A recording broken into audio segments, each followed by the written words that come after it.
Now continuing with the process of the method of substitution, integration with substitution. Here if we have a question like integration of cot x with respect to x. Here we have a trigonometric function for which we can say the direct formula is available, but how exactly do we reach that particular formula? Let us now recall from our 10th standard that cot can be written as a ratio of cos and sine. So we prefer writing cos x here, and in the denominator we write sin x dx. Now continuing with the same basic idea of substitution, where we look at the numerator and try to find such a function whose derivative is present in the numerator or is the numerator itself. So here we have cos x. Now cos x comes in the derivative of sin x, and whether sin x is available or not, we have to look for the denominator or the adjoining terms. So sin x is very much available here, and we know that sin x is derivative cos x.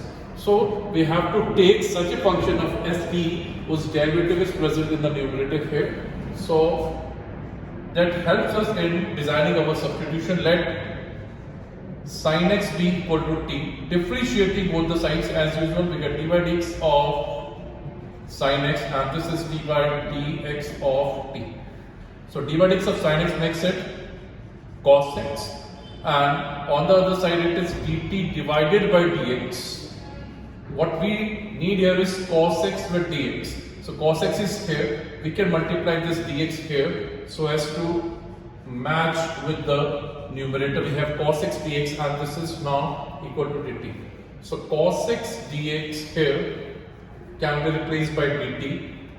So this becomes dt over here, and sin x is what we took as t. dt, as I told you earlier, also is as good as 1 dt. Now ask yourself whether this integral, or means this integrand 1 upon t, is a standard formula. Do we have a standard formula for its integration? Answer is yes. What is the function which when differentiated gives us answer 1 upon t? It is log of t. So I can write log of t, or precisely log mod of t plus of c. And as I told you that we have to bring it back in terms of, bring the final answer in terms of the original variable used. The original variable that we have used here is x only. So our final answer should be in terms of x. Now if you look at the substitution that we took, it was sin x equals to t. So now t is to be written as sin x. Feed it back here and we get log mod of sin x and plus of c. So here we arrive at the formula. We have integration of cot x with respect to variable x is log mod sin x plus c.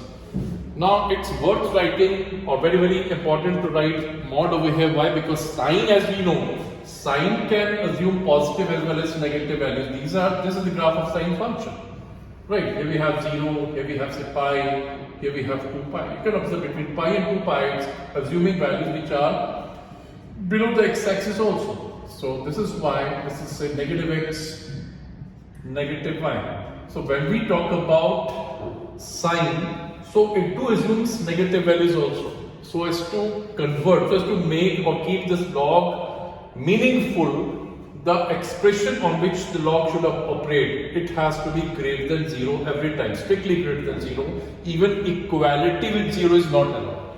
So mod here, when we write mod here, that this ensures that the thing sin x, it's being considered with a positive sign only, and we are not taking negative sign into consideration. Something similar can be done if we talk about integration of tan x. Again, we can write this tan x as the ratio of sin and cos. So we have sin x divided by cos x dx. Again, ask yourself a question, looking at the numerator, what is the function whose derivative is the numerator or is present in the numerator?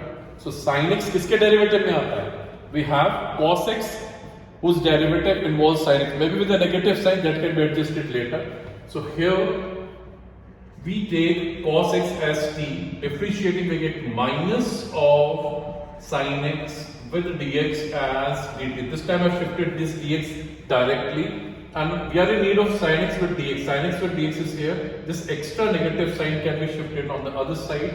So what we'll be getting here is sin x dx is minus, I can write outside, dt as I told you is as good as 1 dt, and for cos x we can write t. So again we arrive at integration of 1 upon t, of course with the negative outside. 1 upon t has integration log of mod of t plus of c, and this is minus log mod in place of t. We designed the substitution cos x as t, so we have to convert t back in terms of x, and we get log mod cos of x plus of c. So this becomes our final answer. At places you must have seen they write log of secant x as the answer also. That is primarily because of the reason that n times of log n is equal to log of n raised to the power n. Means whatever we have here can be, you can bring it to the power of n. So as of now we have minus 1 here. So if I take this minus 1 to the power of cos x, this cos x will be converted to sec x. So the next step that can be written over here is log of mod of cos x raised to the power minus 1 and plus of c, and cos x raised to the power minus 1 means the reciprocal of cos x. So it is log mod of secant x plus c that we get as our final answer. So it is equally good if we write log mod sec x plus c in place of minus log cos x plus c. Thank you.